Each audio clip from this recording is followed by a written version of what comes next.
So, this is just a small proclaimer. This video is not intended as something new invented or anything else. This is a video, probably a lot of people would say, no shit Sherlock, so why did this guy make this video? These are just basics and some of my thoughts about this whole topic and how this may interweave, come together. So, just enjoy it or leave it, whatever you want.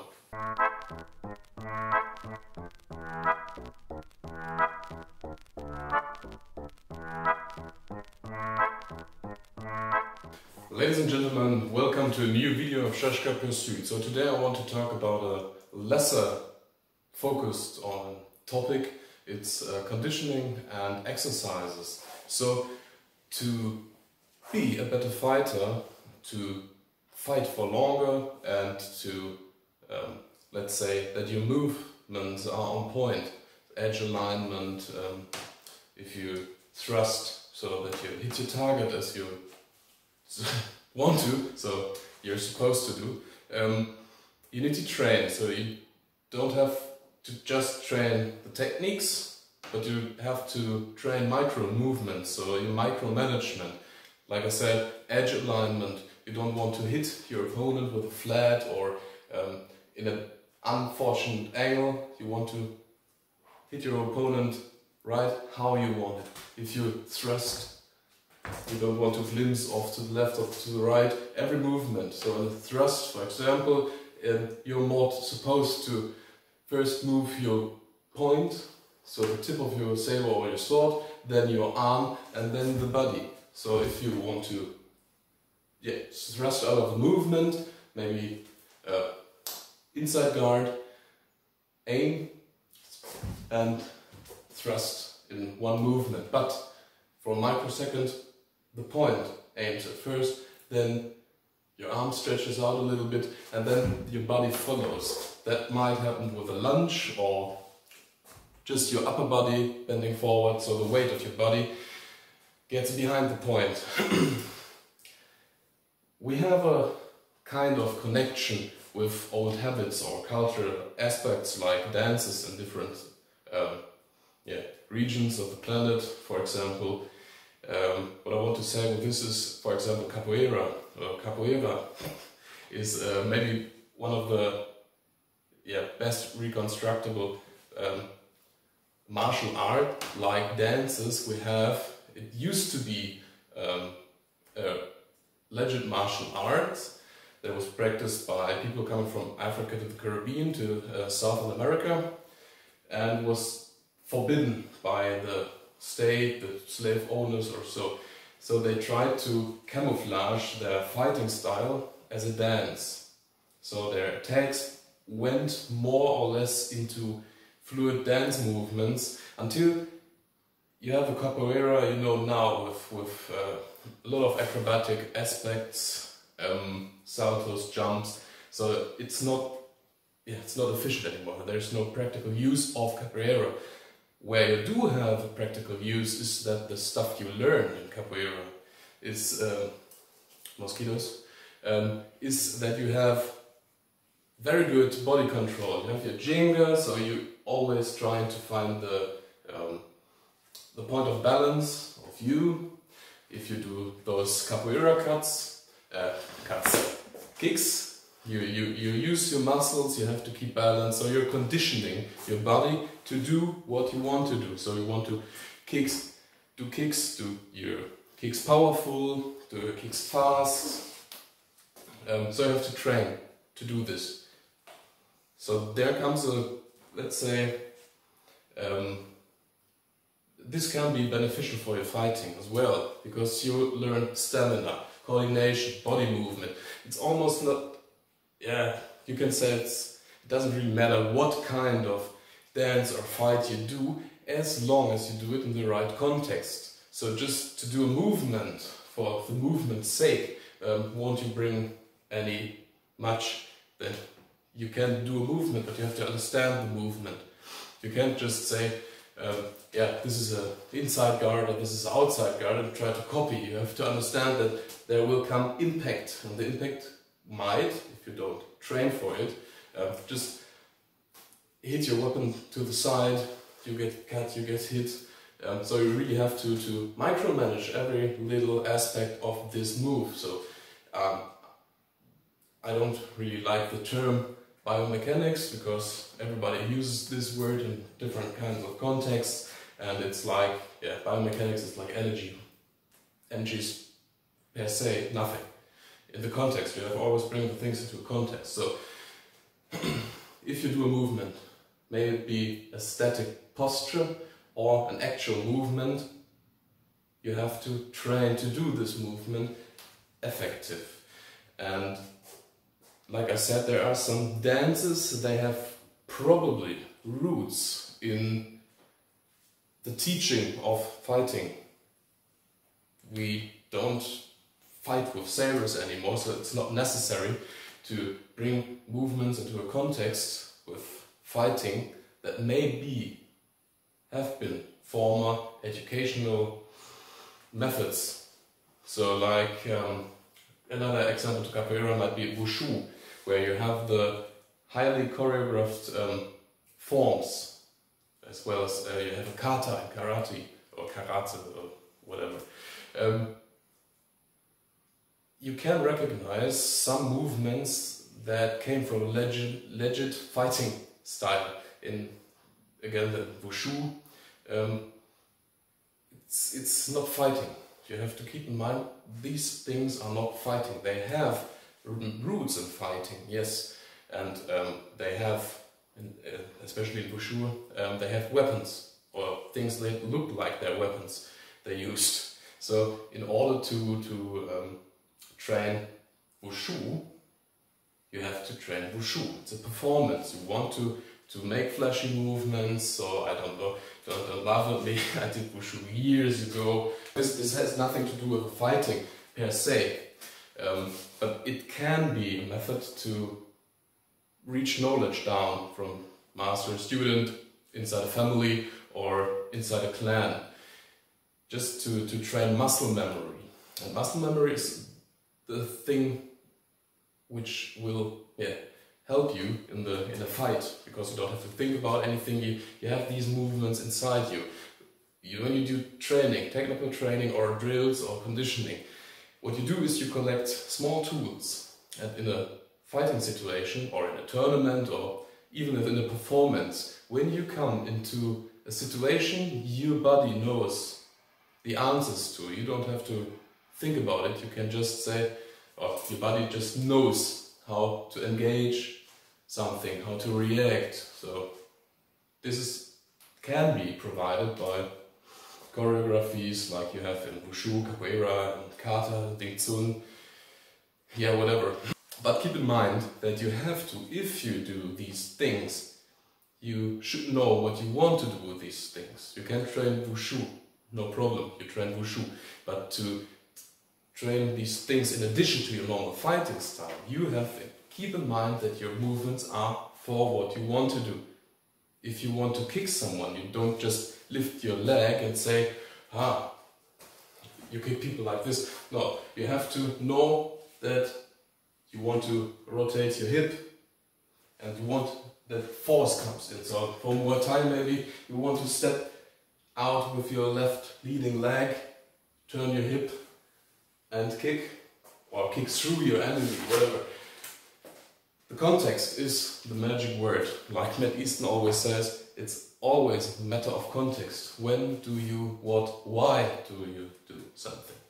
So this is the same thing for, if you type Shashka or Cossack or Saber Dance in YouTube, you will more or less come pretty fast to these Saber Dance Flankirovka clips where they have their sword spinnings, where they do their dances, and it's a nice thing, looks pretty good, but it isn't really relatable to fighting, like test cutting. Like I said in another video, test cutting is not fighting. So these performances, choreographies are not fighting. You have a sword-like object or a sword in your hand and you move like as if you would fight. But it's the same for a baseball player. With his baseball bat and a ball, he wants to hit the same as a golf player. But a golf player won't go out play baseball with his golf bat, club, Prügel. So the context again is what is essential. And these flankirovka movements, they are beneficial for you as a fighter, actor, whatever, because it teaches you to handle your tool. So if you have a task, you need a tool to solve the task. If the task is fighting, you need a tool for that. That might be a saber, longsword, whatever. So by training with it, doesn't matter if you do some solo drills, cutting or thrusting or whatever, you learn how your weapon behaves, how your body behaves, and this is something you do have with these flankirovka things. But you have, again, keep an eye on what you want to do. You don't want to do the movement for the sake of the movement. It's more, you should approach it more like shadow boxing with your focus on, is my edge alignment correct? Is my balance correct? Is my stand correct? So, am I fragile? You don't want to get exposed. If you ever go engage a fencing tournament or whatever and start like this, I can promise that in a matter of seconds you get stabbed or cut or even grabbed by your opponent, because you expose yourself. And probably this is not meant as an attack, so you don't pressure your opponent in a defensive position or whatever. You're just fuddling around with blade. So keep in mind context. In a matter of training, to get your wrist conditions, to get better muscles in your elbow, lower arm, perfect. But if you do these techniques, focus that your blade is the same as in fighting, so the edge is there to cut your enemy. And maybe you can implement things into fencing. So if you catch your opponent's attack in your lower half, for example, he attacks your leg and you manage to let's say block it like this, you can learn from the flankirovka things to attack from stranger angles. So you probably, your leg gets attacked, maybe you're static or you just land in a situation like this, you could attack the head or the hand, or you could just try to cut from this angle. This might be a safer angle, this is experimental, but these are things you have in your movement when you try these flankirovka things. But keep in mind, this is a dance, not your fighting thing. Remember, these are just my thoughts, so if you don't agree with something, it's okay, it's fine. These are my interpretations of things and my more or less guesses. So what I experienced as kind of helpful. Doesn't matter if it was in MMA, boxing or historical fencing. We as human beings don't have more or less joints just because we do another fighting style, martial arts. So the overall thing is again context in what happens. So this is the most important thing. Why do we do things? How we do things? Yes, it's again to the conditioning things. So we have to have control over our tool with, in this case, which in this case is the shashka. For example, there are micromanagements you have to be aware of. In another video I mentioned it quite shortly, was about the development of the shashka. So this one doesn't have an S-shaped grip or hilt. If we straighten the line, you are next to the point. So if you want to thrust at someone, you have to adjust the point. If I want to basically go and thrust at you like this, my handle is aligned, and I do like thrust, I won't hit you. So I have to adjust the angle that my point will show at you. So if I thrust then, I will hit you. So I can't just move the hand like this, I have to adjust the tip, the point. This can be achieved with quite an interesting exercise we find in the manuals, which is just described as the recruit should stay like this, stretch out the arm like this, or maybe it's easier to see if I do it like this, and just turn. It is not described if you should aim your point somewhere, but I would say do it. And just rotate. You will very, very fast notice that it starts to hurt in your upper arm and your shoulder. You shouldn't do it like this. Keep your shoulders relaxed. Stay straight and just move. Try to keep this angle like it is and try to keep the line and move. Again, try with the saber you have, you prefer to keep the point at the target. Imagine something, imagine a target. This is about the thrusts, so for example for the cuts you can do the same thing. To condition yourself, you can either approach a more angle stance, linear fencing, doesn't matter, or stay straight like with this exercise. If you have something like the Kreuz here, you can just draw with pen or chalk on your wall, on a barn door or wherever. Important just is to keep, we focus on 1, 2, 3 or 4 from the Kreuz. So you can try to just cut with the wrist here, 1, 2, 3 or 4. If you go to, let's say, Angelo saber cut fencing, it's more like 1, 2, 3, 4, and then 6, 7, 8 to get your things right. So either you do it with just the wrist, or you try to do it with the elbow. Again, stances. In this context, the stances is important because you try to conditioning, try to exercise your arms and shoulder. You can of course try to move your hip with, especially when you do it with the elbows, or you can try to keep your wrist tight locked so that you really do cuts like this. Or you can say, hypothetically, if you are on a horseback, so you go in a horseback-like stance and you try to cut with the shoulder. So really 1, 2, 3, 4.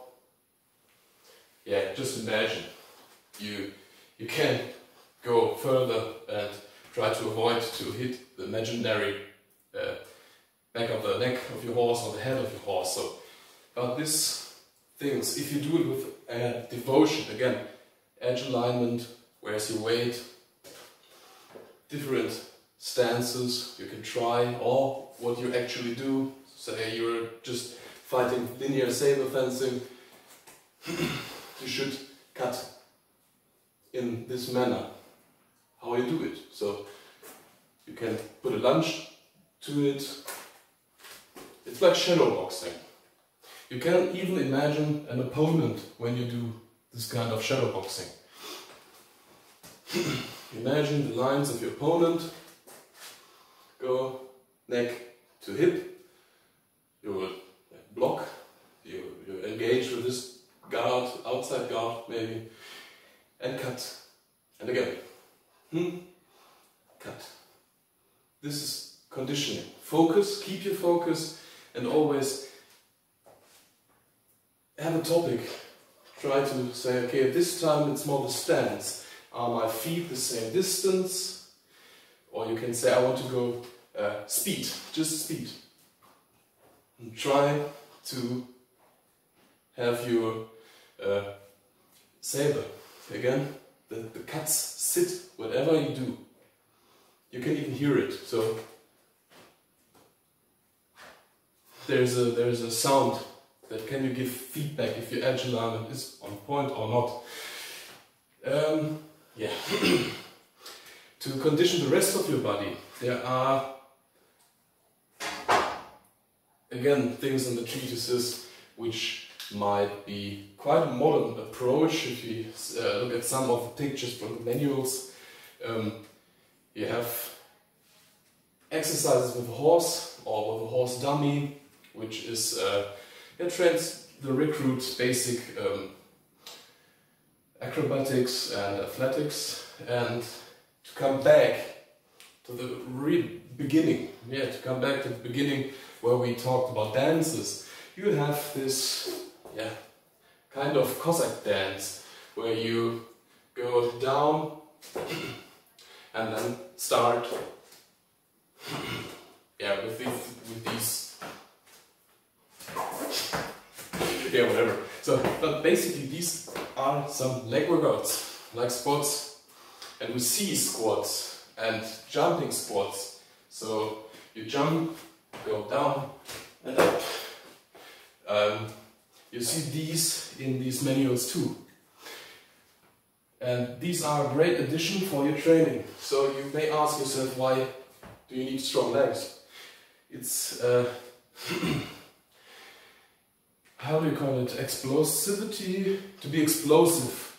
So especially when you are on this kind of linear fighting styles like saber, where there are a lot of lunges. You want to attack fast. Stronger leg muscles, you attack faster. It may be more important is the retreat. So if you go too low, get low, just kidding. If you go too low, you won't be able to recover very fast. So if you have stronger leg muscles, you have a better chance to go back, defend yourself. So as you can see, there are tons of exercises mentioned in some manuals. If you go further back, you have in the medieval ones from Talofa, you have things about how to eat, what you should eat. You have training regimes like doing handstand, running, throwing stones with one hand, wrestling. So there are a lot of exercise things in your mind, whatever you do. Exercises to add exercises to your fencing training is beneficial for overall health, stamina. You don't gas out like me in this damp summer hot room. You prevent yourself from getting injuries. You become more flexible, so it doesn't matter if you say I do yoga in addition, but still keep things in the context of your training. This is probably the most important thing, is train for what you want to do. If you want to train for a tournament, stay fit, safe, prevent yourself from injuries, be explosive, that you can fight for a longer time. So there are a lot of good aspects for conditioning, but again, the focus and the context is the most important thing, so you don't learn wrong things, get bad habits out of it, and be critical to things. I can recommend Ramsey Deweys. He's a pretty well-known martial artist or martial art teacher, mixed martial art teacher in Shanghai, China. He does very good content and has a great video about conditioning. I would really look for him, watch it, and maybe you can learn something. And I hope you learned something from from my just my thoughts, my, let's say, brain farts for this topic. And well, I hope you liked it. So bye and stay tuned. See ya.